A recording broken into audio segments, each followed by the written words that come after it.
कि कपड़ा जो जिस्म से चिपका हो, आपके पैरों से चिपका हुआ हो, और वो कपड़ा आपके घुटने और रान से होते हुए आपकी कमर तक आए, जिसको आप लेगी कहें, और इसके ऊपर एक कुर्ती पहन ली जाए और इस तरीके से मार्केट में, बाजार में शॉपिंग की जाए, ऐसी औरत को आपकी नजर में फैशन परस्त कहा जा सकता है, लेकिन मोहम्मद रसूलुल्लाह की नजर में ये लड़की, ये औरत नंगी है, नंगी है, नंगी। ये कपड़े है भैया, जिसको जाना हो जल्दी जाओ यहां से, और जिसको उठना हो अभी उठ जाओ। ड्रामा करके रख लिया है, और भी अभी जिसको जाना हो चले जाओ। बाद में मैं नहीं उठने दूंगा, चाहे पेशाब यही निकल जाए। जाइए अभी निकल जाइए जिसको जाना हो। हारिया हमारी नजरों में फैशन परस्त हैं, लेकिन अल्लाह के रसूल ने ऐसी औरतों को क्या कहा? नंगी। मैंने नहीं कहा, पूछो इन उलमा से आरियात का मतलब क्या होता है। कासियात कपड़े पहनेंगी, आरियात लेकिन नंगी होंगी। ऐसी औरतों के बारे में कहा है नंगी होंगी। ये हाफ आस्तीनों के कपड़े यहां चल रही है, ये खुला हुआ है। साड़ियां चल रही तो ऐसी कि यहां तक का ब्लाउज पहने हुए हैं, ये खुला है, पेट खुला हुआ है।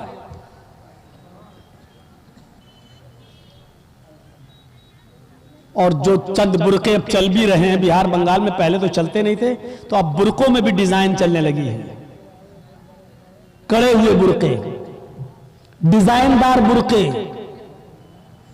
अब एक बात बताइए, बुरके को आप एक तो डिजाइनदार बना रहे हैं, और दूसरा जब औरत या लड़की जब बुरका ओढ़ती है तो सीने पर फूल बना दिए हैं। ये बताइए यहां फूल बनाने की क्या जरूरत थी? जब वो पहनती है तो फूल सीने पर, और वो लड़की ने ये बुर्का खरीदा क्यों? इसका मतलब क्या है कि वो भी इसलिए खरीद रही है ताकि मेरे फूलों पर नजर। ये सुनना पड़ेगा तुम्हें नहीं, तुम्हारे बाप को भी सुनना पड़ेगा। जब तक मैं इस कुर्सी पर हूं, ये अथॉरिटी, ये पावर मुझे इस्लाम ने दिया है, सुनना पड़ेगा। क्यों खरीदा है उसने ये बुर्का? यूपी साइड में आ जाओ, लखनऊ के बुरके देख लो, बंबई के देख लो, हैदराबादी बुरके देख लो। कसम खुदा की अब बुरके बुरके नहीं रह गए। अब 60 साल की बुढ़ी भी ओढ़ ले तो ऐसा लगता है जैसे वो 18 साल की लड़की जा रही है। ये बुरके एक बार सच्चा वाकया है। 60, 65, 70 साल की बुढ़िया ऐसा ही बुरका ओढ़ के चेहरा छुपा के जा रही थी धीरे धीरे। भाई बुढ़ी थी, वो धीरे धीरे चल रही थी, तो एक लड़का उसका पीछा करने लगा। 20-22 साल का लड़का उस बुढ़ी का पीछा करने लगा, क्योंकि जो सोचने लगा बुर्का इतना खूबसूरत है तो बुर्के के अंदर कितना खूबसूरत माल होगा, बुर्के वाली कैसी होगी, उसका पीछा करने लगा। बुढ़िया धीरे धीरे चल रही, लड़का समझ रहा मुझे लिफ्ट दे रही है, मेरी वजह से धीरे धीरे चल रही, जबकि वो अपनी कमजोरी की वजह से धीरे धीरे चल रही है। बुढ़िया समझ गई कि लड़का मेरा पीछा कर रहा है, तो थोड़ी दूर चलने के बाद उसने अपना नकाब खोला और अपनी तुतलाती जबान में बोली, बेटा। लड़के का तो मूड खराब हो गया, कम बखत मेरा तो मामला ही गड़बड़ हो गया। बेटा तू मेरा पीछा क्यों कर रहा है, मैं तो तेरी अम्मा की उम्र की हूं। लड़के को भी गुस्सा आ गया, कहती भाग, मैं अपने लिए नहीं अपने अब्बा के लिए ढूंढ रहा हूं। अब 60, 65, 70 साल की बुढ़ियों को ऐसे खूबसूरत बुर्के पहनने की क्या जरूरत? बुर्कों का मकसद जो कभी था पर्दा, लेकिन आज उनका मकसद भी वो नहीं रह गया। अल्लाह के नबी के जमाने में एक सहाबी अल्लाह के नबी के पास आती है, मुस्नद अहमद की सही रिवायत, जिनकी चादर कपड़े से नीचे, टखने से नीचे, चप्पल से नीचे जमीन की मिट्टी उड़ाती हुई आती और कहती, अल्लाह के रसूल मैं इस चादर को ओढ़कर नमाज पढ़ने जाती हूँ। आपने कहा चादर इतनी नीची होनी चाहिए। उसने कहा अल्लाह के नबी, कभी कभी जमीन पर पेशाब और पायखाना पड़ा होता है, गंदगी पड़ी होती है, तो क्या मैं थोड़ी सी ऊपर करके पायखाना गंदगी को क्रॉस करके आगे निकल जाऊं? आपने कहा नहीं, दाएं से निकल जा, बाएं से निकल जा। कहने लगी दाएं भी मर्द बैठे होते हैं, बाएं भी मर्द बैठे होते हैं, मुझे उसी गंदगी के ऊपर से निकलना है। अल्लाह के रसूल इजाजत दे दीजिए, मैं थोड़ा सा ऊपर कर लूं और निकल जाऊं, उसके बाद नीचे कर लूंगा। जब गंदगी को क्रॉस कर लूंगी तो चादर में नीचे कर लूंगी। अल्लाह के नबी कहते हैं अगर मर्द दाएं बैठे हैं, बाएं बैठे हैं, तो तू उसी गंदगी के ऊपर से निकल जा। कहने लगी अल्लाह के रसूल वो गंदगी मेरी चादर में लग जाएगी, आप मुझे ऊपर उठाने की इजाजत नहीं दे रहे हैं, तखने से ऊपर, चप्पल से ऊपर चादर उठाने की इजाजत क्यों नहीं दे देते? आपने कहा नहीं, चादर उठाने की इजाजत, चप्पल से भी ऊपर चादर उठाने की इजाजत नहीं दूंगा। कहा अल्लाह के रसूल फिर उस चादर में पेशाब और पायखाना लग जाएगा। आपने कहा लग जाने दे। कहने लगी अल्लाह के रसूल उसी चादर को तोड़कर मैं नमाज पढ़ती हूँ मस्जिद में। जब ऊपर औरतों का अलग इंतजाम होता है या पर्दे में औरतों का इंतजाम होता है, तो मैं इसी चादर को ओढ़े ओढ़े नमाज पढ़ती हूँ। आपने कहा उसी चादर को ओढ़कर नमाज पढ़ ले। कहने लगी उसमें पेशाब और पायखाना लग जाएगा, क्या उसी चादर को ओढ़कर नमाज पढ़ लो? आपने फरमाया हाँ। आए औरत, जब पेशाब और पायखाना तेरी चादर में लगेगा, जब तू आगे बढ़ेगी तो तेरी चादर जमीन पर पड़ी हुई मिट्टी से रगड़ खाएगी, क्योंकि तेरी चादर नीचे है। जब पेशाब और पायखाना उसमें भर जाएगा, जब तू आगे बढ़ेगी तो जमीन पर पड़ी हुई मिट्टी पर तेरी चादर रगड़ खाएगी, और जमीन पर पड़ी हुई मिट्टी से रगड़ने की वजह से जमीन की पाक मिट्टी तेरी चादर को पाक कर देगी। लेकिन तुझे चादर उठाने की इजाजत नहीं, उसी चादर में तू नमाज पढ़ ले। गंदगी लगती है तो लग जाने दे, आगे बढ़ेगी तो जमीन पर पड़ी हुई पाक मिट्टी तेरी चादर को पाक कर देगी। मेरे भाइयों, पेशाब और पायखाना देखकर भी अल्लाह के रसूल ने औरत को चादर उठाने की इजाजत नहीं दी। मेरी बहनों, तुम्हारे दिल कैसे गवारा कर लेते हैं? जलसों में भी चूड़ियां खरीदने के लिए, बैलून खरीदने के लिए, जलेबियां खरीदने के लिए तुम किस लेडीज निकल कर तुम बाजारों में घूम लेती हो? शर्म आनी चाहिए। तुम्हारे कलेजे और तुम्हारे दिल कैसे गवारा कर लेते हो कि लड़कियां एक जगह शॉपिंग करें, दुकानदारी करें, खरीदारी करें? ये तुम्हारे कलेजे, तुम्हारे ज़मीर कैसे गवारा कर लेते हैं? जबकि अल्लाह के नबी फरमाते हैं ला यख्लुअन्ना रजुलुन बिइम्रातिन इल्ला काना सालिसुहुमा शैतान। कोई मर्द किसी औरत से तन्हाई में न मिले, कोई मर्द किसी औरत से अकेले में न मिले कि उसमें तीसरा शैतान होता है, उसमें तीसरा बहकाने वाला शैतान होता है। मेरे भाइयों, इस्लाम का कानून यही है, इस्लाम का निजाम यही है। एक औरत, उसका शौहर मर चुका है, औरत के पास बहुत ज्यादा पैसा है, वो हज करना जाना चाहती है, शौहर इंतकाल कर गया, अब औरत अकेले हज करने नहीं जा सकती है, जबकि मुस्तती है, साहिब इस्तिताअत है, हज करने जाना चाहती है, अच्छा काम करने जाना चाहती है। इस्लाम कहता है कि तेरा शौहर नहीं है तो भाई के साथ जा, भाई नहीं है तो बाप के साथ जा, बाप नहीं है तो बेटे के साथ जा, लेकिन किसी महरम का होना जरूरी है, उसके साथ जा। चीख कर औरत कहती है कोई नहीं है, मेरे पास दौलत है। अल्लाह के नबी कहते हैं फिर दौलत संभाल कर अपने पास रख। अगर तेरा भाई नहीं है, बेटा नहीं है, शौहर नहीं है, बाप नहीं है, कोई महरम नहीं है, तो तू अकेले हज करने नहीं जा सकती है। नहीं, ऐ अल्लाह के नबी, मेरा पड़ोस में बड़ा अच्छा नेक हाजी नमाजी नेक आदमी रहता है, मैं इसको भाई बना लेती हूँ, चली जाऊँ। फरमाया नहीं नहीं, मुंह बोले भाई को भाई बनाकर उसके साथ तुम हज करने नहीं जा सकती हो, इसलिए कि अपने मुंह से किसी को भाई बोलने से वो तुम्हारा सगा भाई नहीं हो जाएगा, अपने मुंह से किसी को बेटा बोल देने से वो बेटा नहीं हो जाएगा। तुम किसी को बेटा बोल दो, भाई बोल दो, जो चाहो बोल दो, लेकिन इस्लाम ये कहता है कि उसके जाए, अगर कोई नहीं है तो मत जाओ। लेकिन इस्लाम इस बात की इजाजत नहीं देता है कि तुम अकेले जाओ या किसी को बहन, किसी को भाई या बेटा बनाकर जाओ, इस बात की इजाजत नहीं देता। इस्लाम एक इबादत में, हज जैसी इबादत में भी औरत को किसी गैर मर्द को मुंह बोले भाई और मुंह बोले बेटे के साथ भी जाने की इजाजत नहीं देता।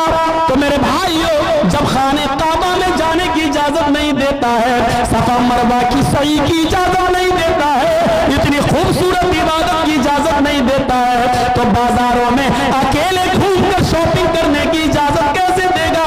फिर बाजार के अंदर औरत को अकेले जाने की इजाजत कैसे देगा? इतनी खूबसूरत इबादत करने की इजाजत नहीं देता है, इतनी खूबसूरत इबादत करने की इजाजत नहीं देता है, तो मेरे भाइयों फिर पर्दे, फिर औरत को बाजारों में घूमने की इजाजत कैसे देगा? फिर बाजार में घूमने और बाजार में सैर व तफरीह की इजाजत कैसे देगा? हमारी माँ बहनों को इस बात को सोचना चाहिए, गौर करना चाहिए, संजीदगी से इसको लेना चाहिए। एक जमाना था, हजरत फातिमा कह रही है, ऐ अली मैं इतनी बीमार हूँ, इतनी बीमार हूँ, लगता नहीं कि इस बीमारी में मैं बच पाऊंगी। ऐ अली अगर मुझे कुछ हो जाए, अगर मेरा इंतकाल हो जाए, ऐ अली तो मुझे दिन के उजाले में दफनाने मत ले जाना, रात की तारीकी में ईशा की नमाज के बाद मुझे कब्रिस्तान में दफन करना। हजरत अली ने कहा, ऐ फातिमा ऐसा क्यों कह रही हो? अगर तुम्हारा इंतकाल सुबह फजर के बाद हो तो क्या ईशा तक हम तुम्हारे जनाजे को रखेंगे, मिट्टी को रखेंगे?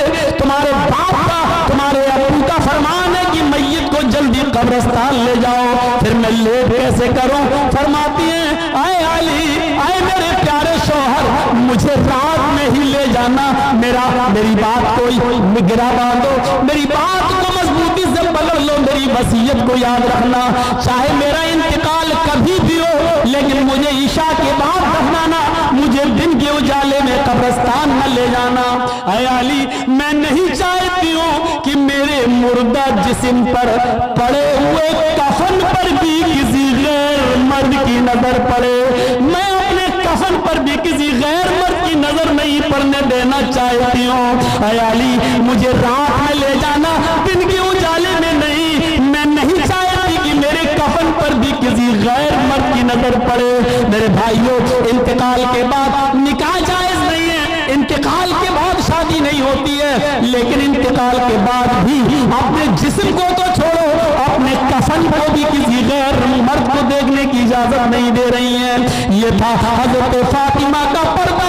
इस पर्दे की रोशनी में मेरी बहनों, अपने गरीबानों में झांक कर देखो, अपने गरीबानों के बटन खोलो और तलाश करो हम कहाँ खड़े हैं, हमारा पर्दा क्या है, हमारी इज्जत व आबरू क्या है। आज हम हमारे चेहरों पर कसो नाकस देख रहा है, कल तक हमारे खूबसूरत गालों को कभी आसमान की निगाहों ने भी नहीं देखा था, चांद और सितारों ने भी नहीं देखा था, और आज जो चाहता है देख लेता है, हर कसो नाकस जिसको चाहो आज वो बड़ी आसानी से हमारी बहनों बेटियों का दीदार कर रहा है। और एक और बात, जितना अमीर बाप है, जितना अमीर बाप है, जितना भी बाप अमीर मिलेगा आपको, आप देखिएगा उसकी बेटी उतने ही कम कपड़े पहने हुए होगी। किस बात का अमीर है तू? काहे का अमीर है तू? अपनी बेटी को 5 मीटर का कपड़ा लाकर नहीं दे सकता है तो काहे का अमीर है तू? कंजूस और बखील बाप। अल्लाह ताला ने इन अमीरों को ऐसी सजा दी है, ऐसी सजा दी है। कल तक ये गरीबों की लड़कियों को डांस कराया करते थे, आज अल्लाह ताला ने इन अमीरों की लड़कियों के जिस्मों से कपड़े उतार कर उनको लोगों की नजरों को दीदार करने पर मजबूर कर दिया। आज इन अमीरों की लड़कियों के जिस्मों से कपड़े उतरवा कर आज गरीब इन लड़कियों को देख रहे हैं, उनका नजारा कर रहे हैं। आज अमीरों को अल्लाह ने ये सजा दी है। आज वो फैशन समझते हैं कि मेरी बेटी फैशनेबल कपड़े पहने हुए हैं। नहीं नहीं मेरे भाइयों, मेरी भाइयों, आप अपनी बहनों के जिम्मेदार हैं। अल्लाह के नबी ने फरमाया कि जिस लड़की का बाप, जिसकी बेटी बेपर्दा घूमे वो बाप दयूस है, जिसकी बहन बेपर्दा घूमे वो भाई दयूस है, जिसकी बेटी बेपर्दा घूमे वो बाप दयूस है, जिसकी बीवी बेपर्दा घूमे वो शौहर दयूस है। गौर करो कितनी साफ लफ्जों में, कितने साफ लफ्जों में अल्लाह के नबी ने फरमाया, जिसकी बहन बेपर्दा घूमे वो भाई दयूस, जिसकी बेटी बेपर्दा घूमे वो बाप दयूस, जिसकी बेटी बेपर्दा घूमे वो बाप दयूस, जिसकी बीवी बेपर्दा घूमे वो शौहर दयूस। अब दयूस का माना अगर हम समझ जाएं तो सारा मामला हल हो जाए।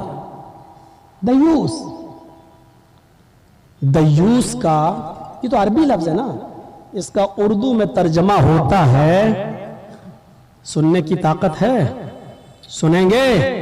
दयूस का मतलब होता है भड़ुआ, और भड़ुआ किसको कहते हैं बताने की जरूरत नहीं, जानते होंगे।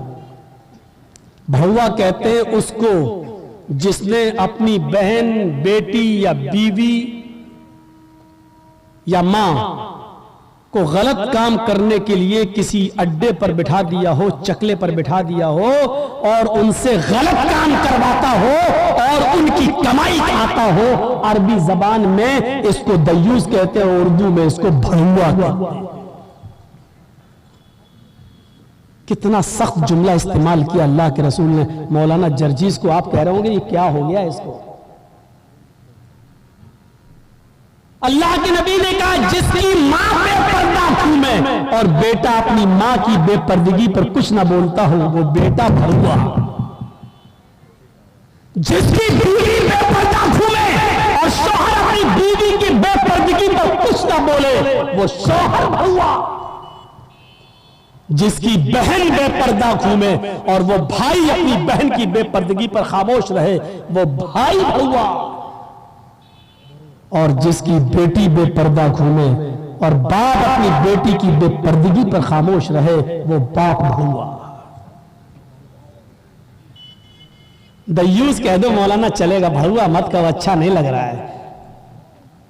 हम कब कह रहे हैं कि अच्छा लग रहा है? हमको अच्छा लगाना कब है? जब अच्छा ही लगने लगे तो फायदा क्या है? इंजेक्शन ऐसे लगाओ दर्द ना हो। वासा ऐसा हो सकता है कि इंजेक्शन लगे और दर्द ना हो।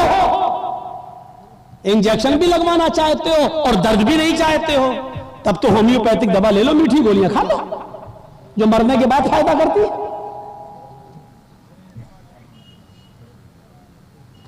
होम्योपैथिक दवा के बारे में यही मशहूर है, बहुत लेट फायदा करती है, तो हमने कह दिया मरने के बाद फायदा करती है। लेकिन सिस्टम मिल जाए तो जादू की तरह भी फायदा करती है, बहुत जल्दी भी करती है। तो जब आपको मीठी गोलियां ही खाना है होम्योपैथिक दवा, तो फिर मत कराओ तकरीरें, और तकरीर करा रहे हो तो सुनो, सुनना पड़ेगा। कितने लोग हैं आज जो अपनी बीवी की बेपर्दगी पर सवाल उठाते हैं? कितने ऐसे हैं जिनकी बेटियां आज बेपर्दा घूमती हैं और वो बाप अपनी बेटियों को डांटते हैं? अगर मां बाप अपनी बेटियों को सही से जिम्मेदारी निभाने लगे तो आज एक भी लड़की के पास एंड्रॉयड मोबाइल ना हो। हमारी 18-20 साल की लड़की जिसकी शादी नहीं हुई घर पे रहती है, उसके हाथ में एंड्रॉयड मोबाइल चीख चीख के बता रहा है कि बाप की तरबियत में कमी है, बाप अपनी बेटी पर पूरा का पूरा हुक्मरान नहीं है, हाकिम नहीं है, या ये कह रहा है बेटी के हाथ में वो एंड्रॉयड मोबाइल चीख चीख के कह रहा है ये बाप क्या कह रहा है, बेटी के आगे बाप की नहीं चल रही है, बाप मजबूर हो चुका है। मेरे भाइयों, अगर बाप मजबूर न होता तो बेटी के हाथ में एंड्रॉयड मोबाइल नहीं होता। क्या जरूरत है बेटी के हाथ में देने की? वो तो घर में रहती है, क्यों चलाएगी साहब? आपकी बेटी 18-20 साल की क्यों फेसबुक चलाएगी? क्यों व्हाट्सएप चलाएगी? क्यों मैसेंजर चलाएगी? और आप कैसे अपनी बेटी को फेसबुक और मैसेंजर और व्हाट्सएप चलाने के लिए ढील दे सकते हैं? कैसे? आपका ये दिल कैसे गवारा कर लेता है? आप जिम्मेदार हैं। हमारी ये बेटियां कल बच्चों की माएं बनेंगी, शादी के बाद